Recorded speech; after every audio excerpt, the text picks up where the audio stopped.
একদিন গ্রামের এক শান্ত স্বভাবের মেয়ে রিনি ঘরের দুয়ারে খেলছিল।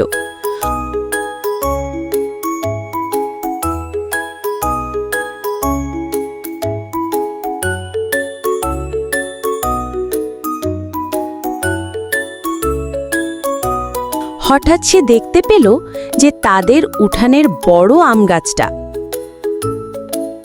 সেই গাছে ছিল দুইটা সুন্দর রঙের পাখি।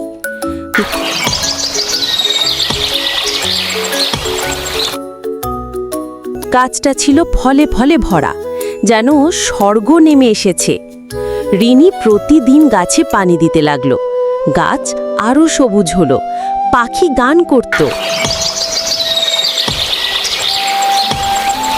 ভালোবাসো প্রকৃতিকে, প্রকৃতিই তোমায় ভালোবাসবে। তুমি যদি আমাকে প্রতিদিন পানি দাও, আমি তোমার বন্ধু হব। আমি প্রতিদিন তোমাকে পানি দেব, তুমি আমার বন্ধু হও। রিনি প্রতিদিন গাছে পানি দিতে লাগলো। গাছ আরো সবুজ হলো, পাখি গান করত।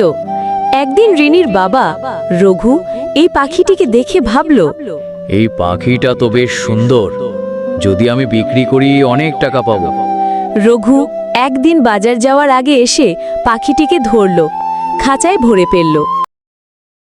আজকে পেয়েছি তোদের, হা হা হা। আমি আজ তোদের হাটে বেচতে নিয়ে যাব। তোরা তো দেখতে খুব সুন্দর, ভালোই দাম পাবো। আমাকে এখন বেচো না, আমাকে ছেড়ে দাও, দয়া করো। আর কদিন পর আমি ডিম দেব, বাচ্চা ফুটবে, তখন তুমি অনেক পাখি পাবে, দামও বেশি পাবে। রঘু ভাবল, বেশ তো, এখন না বেচে পরে বেচব।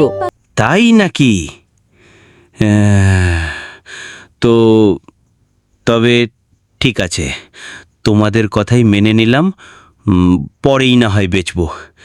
যদি বেশি টাকা পাই তো আমারই লাভ তাতে। তোমরা কিন্তু আমাকে ধোকা দিয়ে চলে যেও না। আমি তবে তোমাদের ছেড়ে দিচ্ছি আজ।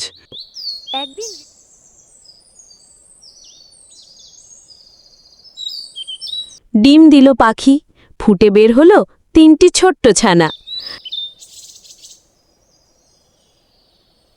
রঘু আবার ভাবল, এখন বেচি না হয়। শোনো, তোমাদের তো বাচ্চা ফুটে গেল, বেশি বাচ্চা তো হলো না, তবে যা হয়েছে তাই বেচে দিব আমি, সাথে তোমাদেরও বেচে দিব। তাতে কিছু সংসারিক জিনিস কিনতে পারবো। আর কদিন অপেক্ষা করো, আমার ছানারা একটু বড় হোক। তারা উড়তে শিখলে তুমি আরও দাম পাবে। ছানারা বড় হলো, গান গাইতে শিখল, উড়তেও শিখে গেল। তারা আকাশে উড়ে বেড়াতো, আনন্দ করত। তারা বাচ্চাদের নিয়ে উড়ে যাওয়ার সিদ্ধান্ত নিচ্ছিল। তখন রঘু মনে মনে ঠিক করল, আজ আর পাখির কোনো কথাই শুনব না, এবার বিক্রি করবই। সে পাখিদের কাছে গেল তাদের ধরতে। না না, এখন না, আমাদের পরে ধরো। তোমার স্ত্রী তো খুব অসুস্থ, তাকে এখনই ডাক্তারের কাছে নিয়ে যাও। রঘু অবাক হয়ে তার স্ত্রীর কাছে গেল, দেখল সে সত্যিই খুব অসুস্থ। বলি, ও গিন্নি, হলো কি তোমার? তুমি এত অসুস্থ, আমায় তো আগে বলনি। আমি তো কিছুক্ষণ আগেই তোমার কাছে বিদায় নিয়ে বাজারের উদ্দেশ্যে বের হয়েছি। আজ এই পাখিরা আমার না বললে আমি জানতামই না যে তোমার শরীর এত খারাপ। চলো চলো, তোমায় ডাক্তারের কাছে নিয়ে যেতে হবে, তুমি ঠিক হয়ে যাবে। তাড়াতাড়ি ডাক্তারের কাছে নিয়ে গেল।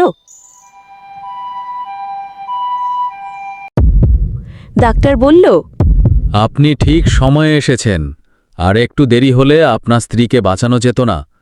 এখন আপনার স্ত্রী সন্তান দুজনেই সুস্থ আছে। রঘু কেঁদে ফেলল।